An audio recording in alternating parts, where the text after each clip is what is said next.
Segment, అదేవిధంగా Amalapuram parliament segment, Kadapa parliament segment, ఇటువంటి ప్రాంతాలు, ఇంకా నరసాపురం పార్లమెంట్ సెగ్మెంట్, ఈ పార్లమెంట్ సెగ్మెంట్లో పోస్టల్ బ్యాలెట్లకు సంబంధించి కొన్ని ఇష్యూస్ అయితే రైజ్ అవుతున్నాయి. చెల్లని ఓట్లు బయటపడుతున్నాయి. అయితే ఇప్పటి వరకు ఓపెన్ చేసిన పోస్టల్ బ్యాలెట్లు అయితే మరికొన్ని పోస్టల్ బ్యాలెట్లు కూడా ఓపెన్ చేయాలి.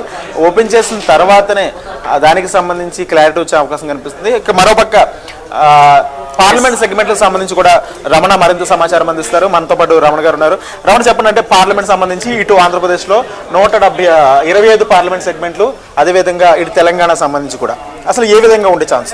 ఎగ్జాక్ట్లీ 543 అవుట్ ఆఫ్, అంటే 543లో ఒకటైతే సూరత్ ఏకగ్రీవం, 542 మొత్తం టోటల్ సీట్స్ అయితే. వీటికి సంబంధించి కూడా పోస్టల్ బ్యాలెట్ చాలా వేగంగానే లెక్క పెడుతున్నారని చెప్పచ్చు. అండ్ లేటెస్ట్ ట్రెండ్ చూసుకుంటే 238 ఎన్డీఏకి అండ్ 152 ఈ ఇండి కూటమికి కూడా ప్రెసెంట్ ఉన్న ట్రెండ్లో మనకు పోస్టల్ బ్యాలెట్లో కనిపిస్తున్నాయి.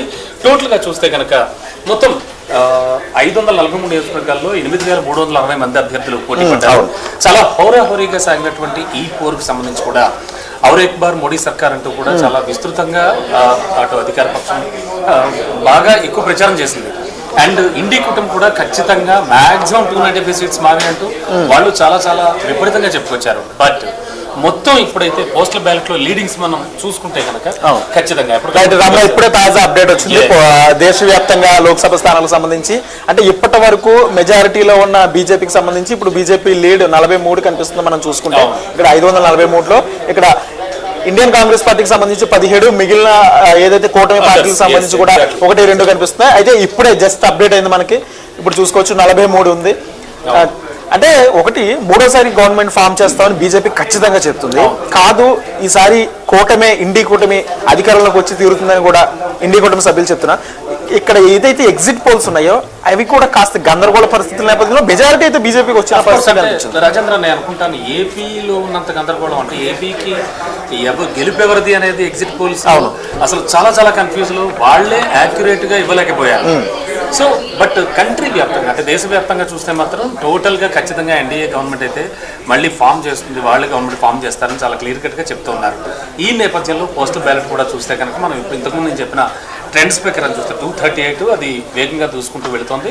అండ్ 152 ఇండి కూటమికి సంబంధించి కూడా మనం టోటల్గా చూడొచ్చు. అదర్స్ 12 ఉన్నాయి.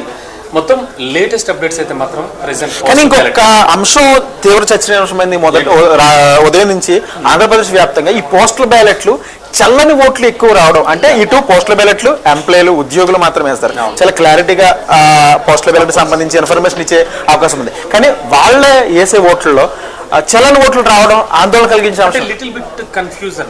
అండ్ ఆ కన్ఫ్యూజన్ లో జరిగిన పొరపాటు అయినా ఉండొచ్చు. సంథింగ్ అంటే ఎక్కడో ఒక లాగ్ అయితే వస్తుంది. సో ఈ టైప్ ఆఫ్ లో కూడా మనం ఆలోచించాల్సి ఉంటుంది. బట్ పోస్టల్ బ్యాలెట్ అనేది మాత్రం కౌంటింగ్ కొనసాగుతూనే ఉంటుంది. బట్ రౌండ్స్ అయితే స్టార్ట్ అయిపోతాయి కాబట్టి ప్రెసెంట్ అయితే మాత్రం పోస్టల్ బ్యాలెట్ విషయానికి వస్తే కనుక దేశవ్యాప్తంగా ట్రెండ్స్ అయితే మనం ఇప్పుడు చెప్పుకున్నాం. ఇంకా ముందుకు వెళుతున్నాయి. 256 వరకు కూడా వెళ్ళాయి. అండ్ 164 ఇండి కూటమికి. మొత్తం పోస్టల్ బ్యాలెట్ లో మాత్రం చాలా డిఫరెన్స్ అయితే కనిపిస్తోంది. దేశవ్యాప్తంగా ఎన్డీఏ కూటమి వైపే మొగ్గు చూపుతున్నట్టుగా కూడా మనకి పోస్టల్ బ్యాలెట్ వరకు మనకి తెలియవస్తోంది. కొద్దిసేపట్లో ఇంకా ట్రెండ్స్ అన్ని కూడా మనకి చాలా క్లియర్ కట్ గా తెలుస్తాయి. ఇటు తెలంగాణ చూసుకుంటే ఏ విధంగా ఉండే ఛాన్స్ ఉంది? అంటే తెలంగాణలో కాంగ్రెస్ ప్రభుత్వం ఏర్పాటు చేసింది కాబట్టి ఆ ప్రభావం లోక్సభ మీద ఉండే అవకాశం ఉందా, లేదంటే దేశవ్యాప్తంగా కంటిన్యూ అవుతున్న బీజేపీ ట్రెండ్ ఇక్కడ కంటిన్యూ అయ్యే ఛాన్స్ ఉందా? చాలా వరకు బీజేపీ నేతలైతే మాత్రం తెలంగాణలో ఈ ఎన్నికల ప్రచారంలో కావచ్చు అండ్ వాళ్ళు చేసిన డెవలప్మెంట్ కావచ్చు ఇవన్నీ కూడా చెప్పుకుంటూ వచ్చారు. బట్ 2 డిజిట్లో ఖచ్చితంగా మేము వెళ్తామని వాళ్ళు చెప్పడం జరిగింది. మనం చాలా సందర్భాల్లో చూసాం. సో అందుకని బీజేపీ రాజేంద్ర తెలంగాణకు సంబంధించి ముఖ్యంగా ఎగ్జిట్ పోల్స్ అంచనాలు కూడా ఒకవైపు బీజేపీ అండ్ కాంగ్రెస్ మధ్య హోరాహోరీ పోరు ఉంటుంది అని చెప్పారు. అండ్ బీజేపీ వాళ్ళు ఫుల్ ఆఫ్ కాన్ఫిడెన్స్ తోని అటు బీఆర్ఎస్ పైన కోపంతో అటు కాంగ్రెస్ కు వేశారు. ఇప్పుడు ఈ పాలన చూసి మాకే వేస్తారు అన్నటువంటి ధీమా వ్యక్తం చేశారు. అండ్ ప్రస్తుతం ఇప్పటి వరకు ఉన్నటువంటి అంటే ఈ మొదటి రౌండ్ కనుక వచ్చిన తర్వాత ఎటువంటి ఫలితాలు రిలీజ్ అవుతున్నాయి, ఎవరు ముందంజలో ఉన్నారు, ఎవరి లెక్కలు ఎలా ఉన్నాయి? జోష్న, అయితే జరుగుతుంది మీరు అన్నట్టుగా ఇటు బీజేపీ కాంగ్రెస్ ప్రధానంగా పోటీ పడుతున్న నేపథ్యంలో కూడా పోస్టల్ బ్యాలెట్లకు సంబంధించి కాస్త అటు ఇటుగానే వస్తున్న నేపథ్యంలో దానికి సంబంధించి రమణతో కూడా మనం మాట్లాడుతాం. రమణ అదే ఏమంటున్నారంటే ఇప్పుడు బీజేపీ కానీ కాంగ్రెస్ కానీ తెలంగాణ వ్యాప్తంగా ప్రధాన పోటీలో ఉన్న నేపథ్యంలో బీఆర్ఎస్ మీద ఉన్న వ్యతిరేకత కానీ ఇటు కాంగ్రెస్ బీజేపీకి నడుస్తున్న నేపథ్యంలో అంటే పోస్టల్ బ్యాలెట్ ఓపెన్ అయ్యే టైంకి ఎడ్జ్ ఎవరికి కనిపించే అవకాశం కనిపిస్తుంది? Of course BJP